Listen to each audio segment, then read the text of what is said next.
अच्छा देखो, अकाउंटेंसी का सेट नंबर 2, क्या नाम है बुक का, बीबी कुंडू है ना। यहाँ पे देखो पहला क्वेश्चन है profit and loss appropriation account is, बताओ कौन सा होगा। एप्रोप्रिएशन कौन सा अकाउंट है, नॉमिनल। एप्रोप्रिएशन कौन सा है, नॉमिनल। पार्टनर्स का capital account is open when capital is, capital account को चला दो। कैपिटल अकाउंट को हम लोग कब करते हैं ओपन, जब कैपिटल क्या होता है, फ्लैक्चुएटिंग, फिक्स्ड या फिक्स्ड एंड फ्लैक्चुएटिंग। भाई कैपिटल अकाउंट को तो फिक्स्ड और फ्लैक्चुएटिंग दोनों में ना ओपन करते हैं, नहीं समझा। कैपिटल फिक्स्ड फ्लैक्चुएटिंग दोनों में बनता है। The balance of the partners current account is debit और क्रेडिट, ऑप्शन नंबर सी। अगर ऑप्शन मिलता है डेबिट क्रेडिट जीरो तो वो बेस्ट है, फिलहाल डेबिट और credit. Registration of partnership did, partnership did नहीं, पार्टनरशिप होगा। पार्टनरशिप का रजिस्ट्रेशन क्या होता है, ऑप्शनल या वॉलंटरी। ऑप्शन नंबर सी और बी दोनों करेक्ट है, दोनों ही कर सकते हो। अब तुमको आंसर आएगा तो वॉलंटरी करो, कुछ नहीं कटेगा। अच्छा उसके बाद बताओ, द पार्टनर, कोई भी दे दो, बी या सी दोनों करेक्ट है। A partner draw 500 and of each month, the interest on drawing 6% per annum, तो कितना होगा 500 गुना क्या करेंगे 12 इंटू रेट बाई 100 के बदले कितना 6/100 इंटू मंथ कितना, एंड ऑफ ईच मंथ कितना करेंगे 5.5/12। सॉल्व कर लेना, 2 जीरो कटा, 12 कट गया, 2 जीरो कटा,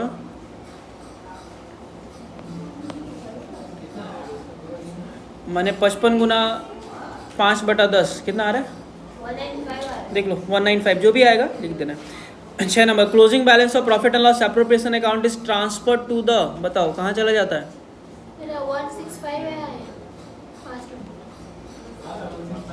165 होगा आंसर।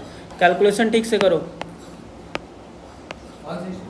165, कुछ भी मत बोलो, चेक करो पहले। उसके बाद देखो, closing balance of profit and loss appropriation account का क्लोजिंग बैलेंस कहाँ पे जाता है, प्रॉफिट लॉस में, रिजर्व में, नन पे या करेंट पे।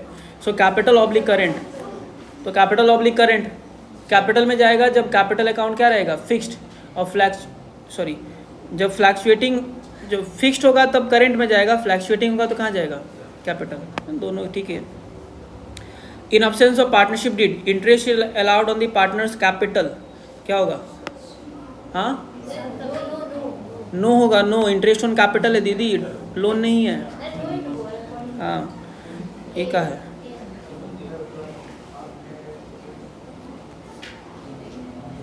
क्या पूछा अच्छा मिलाना। If drawing are made at the beginning of each month by an equal, beginning of each month 6.5 माने 1 का हो गया कितना 4 में 1 लगा दिए। If drawing are made at the end of each month, end of each month, end of each month क्या करेंगे 5.5 मैंने इसमें 2 लग गया, मैंने बी लग गया, सॉरी ए भी लगाना है ना।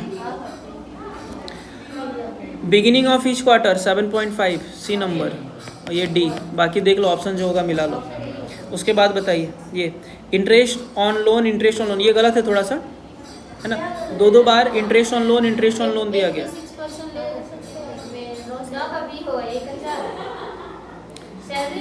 आंसर कौन सा दिया गया जरा ये बताइए, हाँ आंसर कौन सा है,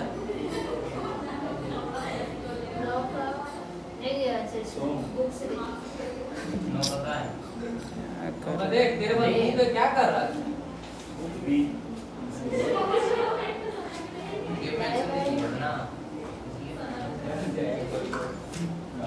कौन सा आंसर है, आंसर नहीं दिया हुआ है,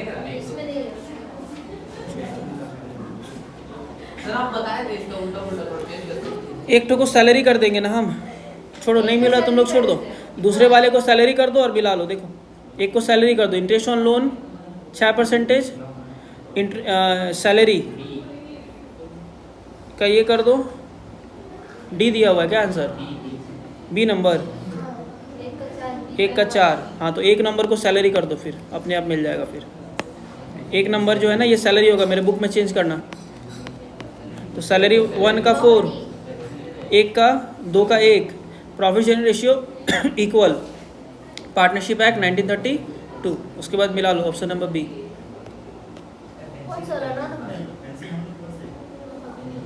9 का भी। और जब देखो ऑप्शन जब नहीं भी मिलेगा ना तो ट्राई करना जो सब करेक्टली दिया गया वो सब पहले मिला लो, जो सब अच्छे से आता है, जैसे कि पार्टनरशिप एक्ट और प्रॉफिट शेयरिंग रेशियो, इसको मिला लो ना, ऑटोमेटिकली बाकी हो सकता है मिल जाए। ठीक है, अगला बताओ। Under the capital method the balance is capital account, अगला क्वेश्चन गलत दिया हुआ है, देखो बांग्ला तो पढ़ने से समझ में आ जाएगा। परिवर्तनशील मूलधन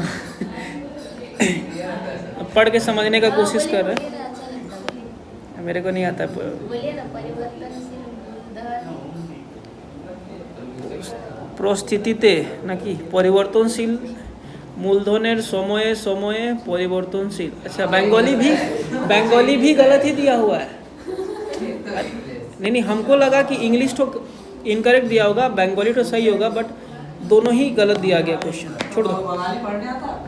सब आता है। अच्छे तरीके से। चलो एसर्शन बोलो, salary allowed to the partners is shown in the profit and loss appropriation account, true है कि फॉल्स है? पहला ट्रू है। Salary allowed to the partners when there is a provision for same in the partnership deed, जब deed में बोला रहेगा तभी ना अलाउ करेंगे, तो दोनों का दोनों क्या है, ट्रू है। तो ऑप्शन नंबर कौन सा हो गया? Option number B. अच्छा आंसर एक बार वेरीफाई करते रहोगे ना। इफ द एवरेज प्रॉफिट है 3 लाख का, नॉर्मल रेट ऑफ रिटर्न है 12% का, the amount of the capital employed है 22 लाख का, तो गुडविल कितना होगा बताओ? यहीं पे डूब जाओगे। जब कैपिटल एम्प्लॉयड है, एवरेज प्रॉफिट है और क्या है, नॉर्मल रेट ऑफ रिटर्न है, इसको कैपिटलाइजेशन मेथड में कर दो ना। एवरेज प्रॉफिट का कैपिटलाइज्ड वैल्यू कितना हो जाएगा बोलो तो? 3 लाख इंटू 100/12 होगा।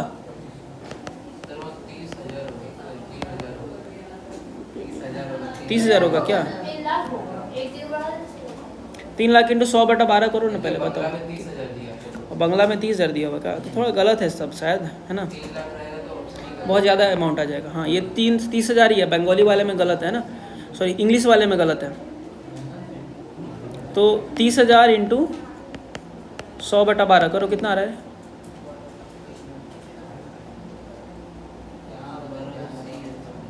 30,000 इंटू 100/12, 6 दूना 12, 6 पचे 30, 50,000, 2 से बार में 25,000, तो 2,50,000 हो गया। Capitalise value of average profit है 2,50,000 और कैपिटल एम्प्लॉयड है ना, ठीक है। बंगाली वाला गलत है, समझा? बंगाली वाले में 3 लाख होगा, 3 लाख रुपया होगा ये, तो ये आएगा 25 लाख। समझ गया क्या कह रहे हैं? इंग्लिश वाला करेक्ट है, बंगाली वाला गलत है। 25 लाख से माइनस तो 25 लाख है तुम्हारा capitalise value of average profit और कैपिटल एम्प्लॉयड है 12 लाख, तो गुडविल कितने का हो गया? माइनस कर दो 3 लाख। आंसर होगा ऑप्शन नंबर कौन सा? सी। और एग्जाम में भी क्लियरली लिखा रहता है कि बंगाली इंग्लिश वाला मिसमैच करेगा तो इंग्लिश वाले को कंसिडर करना है, जो भी है अब सिचुएशन देख लोगे। What is called the excess of actual profit over the normal profit, क्या कहते हैं इसको हम लोग? Option number C, super profit. Average profit 15,000, goodwill based on the 2 years purchase of super profit, माने सुपर प्रॉफिट का 2 गुना गुडविल है 18,000, यानी कि सुपर प्रॉफिट कितने का होगा? सुपर प्रॉफिट 9,000 होगा। और दिया गया हमको एवरेज प्रॉफिट, तो बताओ नॉर्मल प्रॉफिट कितने का? तो एवरेज माइनस सुपर, तो 15 माइनस 9 कितना आ गया? ऑप्शन नंबर ए 6,000।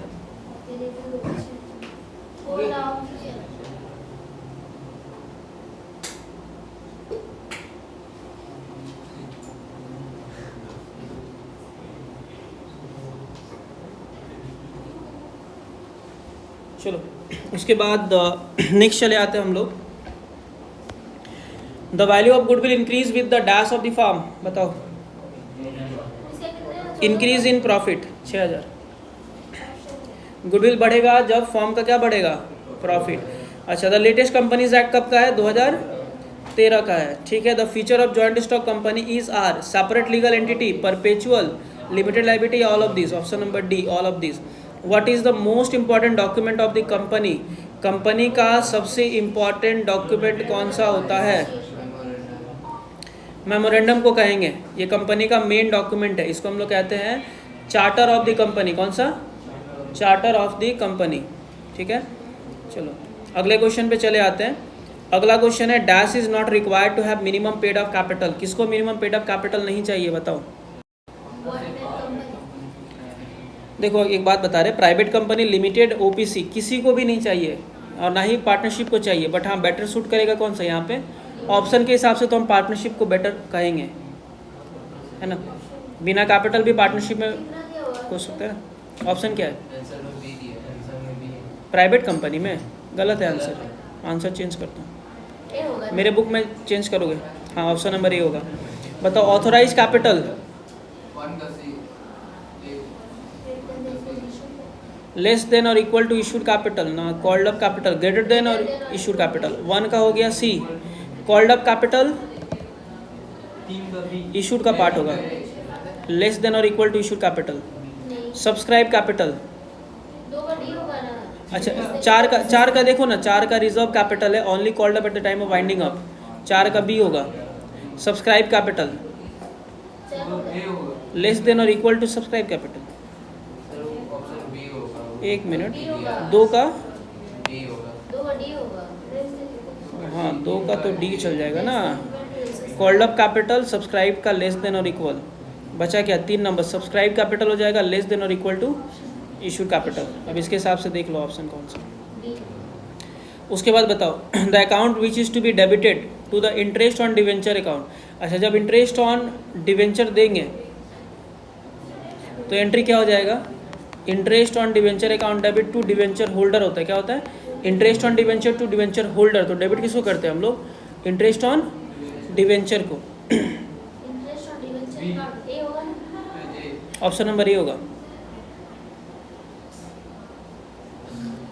आंसर क्या दिया गया? Debenture holder is the dash of the company. क्या कहेंगे? हैं? क्रेडिटर्स। डिवेंचर होल्डर क्या है कंपनी का? क्रेडिटर्स। अच्छा उसके बाद बताओ 23 number, indicate whether the following. पहला debenture holder are the creditor of the company, true है कि फॉल्स है? True. Debenture holder are entitled to receive the dividend at a fix rate, false. Four. Dividend at the fix rate, dividend थोड़ी मिलेगा। Debenture holder do not have any voting right, true है। Debenture can not be issued as a collateral security, false है। Issue कर सकते हैं। 1 और 3 का true है, पर ए और सी ट्रू है। ए नंबर होगा। Option number A. दूसरा देखो, ABC limited issued 5,000 8% debenture of 100 each at a premium of 10%। What amount credited to the 8% debenture account. एक बात हम जब शेयर भी कराए थे तो बोले थे कि भले तुम 100 के शेयर को कितना में भी बेच दो, कैपिटल में हमेशा 100 ही जाता है, डिवेंचर में भी सेम है। 100 के डिवेंचर को कितना में भी बेच दो, डिवेंचर वाले अकाउंट में 100 करके ही आएगा। तो 100 गुना कितना? 5,000 है ना, तो कितना हो गया? 5 लाख। आंसर क्या होगा? Option number B. अगर प्रीमियम पूछता तो फिर 5,000 पे कितने का प्रीमियम है? एक पर है, दिख रहा है 10%। 10% माने 100 का 10 माने 10 रुपया, तो 50,000 बनता। Y limited purchase machine from Z 5,50,000 का। The payment was made by issue of 9% debenture of 100 each at a premium of 10%। The number issue of debenture, कितना सारा डिवेंचर इशू किया? नंबर ऑफ डिवेंचर इशूड में याद रखना कितना देना, कितना उसको 5,50,000 लिख देना, जितना देना है उसको ऊपर, और एक के बदले कितना चार्ज करें? 100 रुपया है बट कितना एक्स्ट्रा ले रहे हैं? 10, तो कितना हो गया? 110 डिवाइड कर दो, 5,000 आएगा। ऑप्शन नंबर क्या हो गया? इसको याद रखना, अगर डिवेंचर को प्रीमियम में देंगे तो नीचे में जोड़ देगा, डिस्काउंट में देगा तो नीचे में घटा देगा, 100 में देगा तो वही लिख दो, और ऊपर में क्या लिखेंगे? अमाउंट पेएबल, और नीचे में पर डिवेंचर प्राइस चार्ज, जितना चार्ज किए। अगर 100 के डिवेंचर को मान लो 10% के डिस्काउंट में देते तो नीचे में क्या करते हैं? 90। समझ रहे हो ना क्या कह रहे हैं? प्रीमियम में देंगे तो प्लस, और 100 के डिवेंचर को 100 में देंगे तो नीचे में कितना आएगा? 100 ही आ जाएगा ना। उसके बाद 26 का लिस्ट 1 और लिस्ट 2 को मैच करना है। इंट्रा फार्म एनालिसिस किसको कहते हैं बताओ तो? एक ही फॉर्म में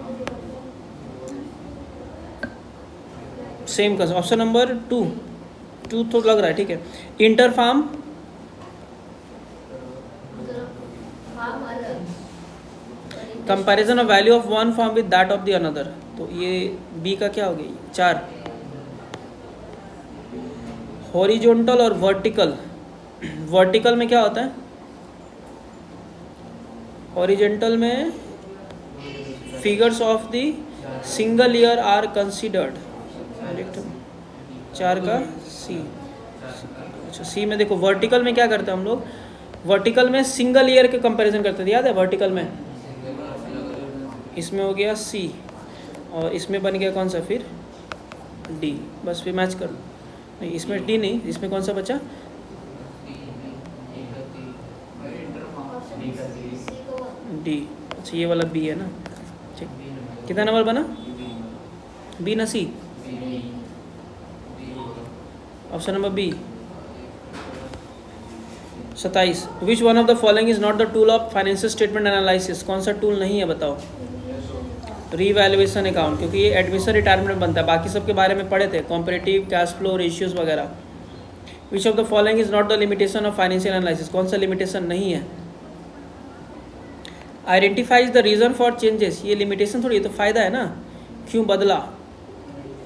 option number D 29। Ideal liquid ratio क्या हो गया? 1:1। As per companies act 13 bank overdraft is a short term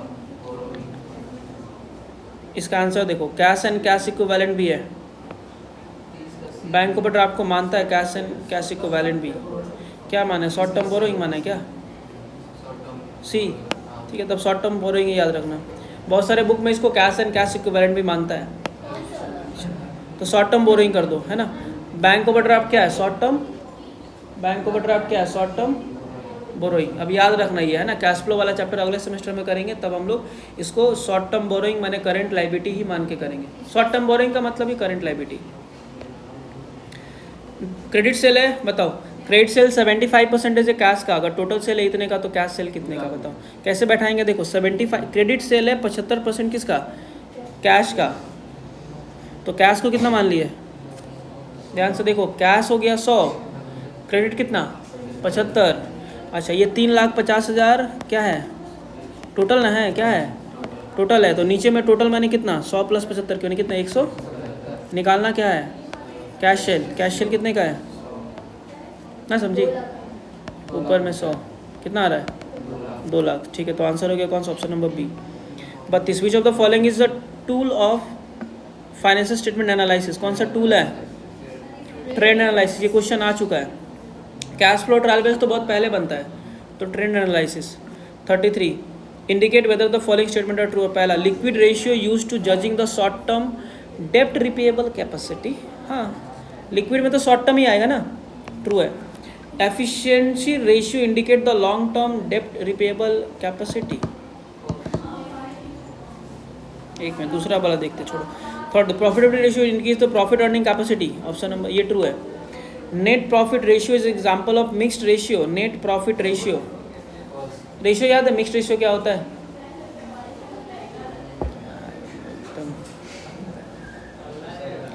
ratio में नेट प्रॉफिट क्या है? नेट प्रॉफिट और सेल दोनों का दोनों इनकम स्टेटमेंट का पार्ट है, तो मिक्स्ड नहीं होगा, फॉल्स। अब बचा कौन सा? ऑप्शन नंबर बी, जिसमें लग रहा है एफिशिएंसी रेशियो।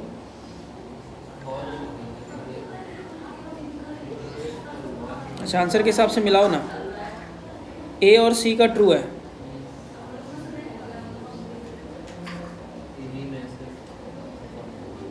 ए और सी को ट्रू तो यही बोला है ना, ऑप्शन नंबर ए, मतलब ये फॉल्स हो जाएगा, फिर बी नंबर फॉल्स है। आंसर कौन सा दिया गया? ऑप्शन नंबर ए। करेंट रेशियो है 5:3, वर्किंग कैपिटल है कितने का? 2,40,000। तो बताओ करेंट लायबिलिटी कितना होगा? 33 क्या बोले? देखो इस क्वेश्चन को सॉल्व करने का तरीका समझ लो ध्यान से। ये क्वेश्चन आएगा ही, बड़ा लॉन्ग टर्म में मत चल जाना, शॉर्ट में बन जाएगा। शॉर्ट में कैसे बनेगा? देखो, अगर करेंट रेशियो है 5:3, मैथ्स अगर बचपन में किए हो ना, तो इसको हम लोग 5x लेते हैं और इसको क्या लेते हैं?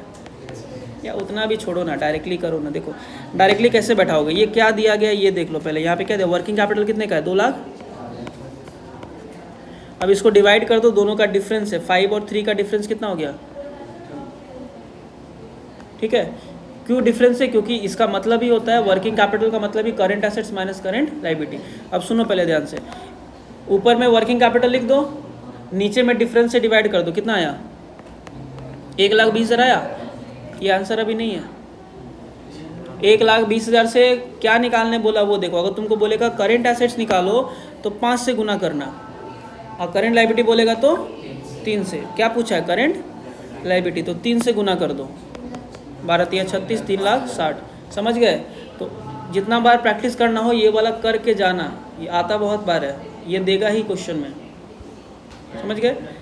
ओके, अब बताओ total assets of the firm में 20 लाख का, फिक्स्ड एसेट्स से 8 लाख का, what will be the percentage of fixed assets to total assets. ये क्या बच्चा वाला क्वेश्चन दे दिया। फिक्स्ड एसेट्स का और टोटल एसेट्स का रेशियो कितना होगा? देखो फिक्स्ड एसेट्स से कितना, 8 लाख, नीचे में डिवाइड कर देंगे टोटल एसेट्स कितने का, 20 लाख, मल्टीप्लाइड बाई 100 कर दो, परसेंटेज निकल जाएगा। 8 लाख बाई 20 लाख कितना आ रहा है? 60। श्योर? ऑप्शन नंबर ए 60 आ रहा है।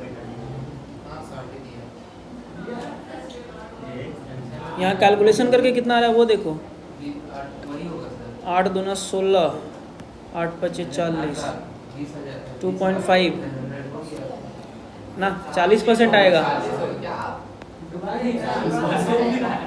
कुछ भी मत बोलो, 40% होगा ना। टोटल फिक्स इतना है, टोटल एसेट्स था इतना, फिक्स था 8 lakh. What will be the percentage of fixed assets on the total? नहीं, 40% आंसर होगा, आंसर चेंज करो। अच्छा अब बताओ, figure of net revenue from operation is assume to be और इक्वल टू 100। याद है, नेट सेल को 100 मानते हैं, ट्रू है। Figure of gross profit is assume to और इक्वल टू 100, ये फॉल्स है। नेट प्रॉफिट इज फॉल्स है। Figure of assets is assume to be 100, ये ट्रू है। 1 और 4, ए और डी ट्रू है, बाकी बी और सी फॉल्स है। कौन सा ऑप्शन है? ऑप्शन देख लेना, अगर होगा उस हिसाब से कर। 37 बताओ। अगर कैश सेल है 50, क्रेडिट है 4,50,000, कॉस्ट ऑफ गुड्स सोल्ड है 4,40,000, तो ग्रॉस प्रॉफिट कितने का होगा? बहुत नॉर्मल है, परसेंटेज पूछा है। लेकिन देखो कैश सेल है 50, क्रेडिट सेल है 4,50,000, तो टोटल सेल कितने का हो गया? 5 लाख। अच्छा, इसमें से क्रेडिट सेल कितने का? 4 लाख, तो ग्रॉस प्रॉफिट कितने का? 60,000।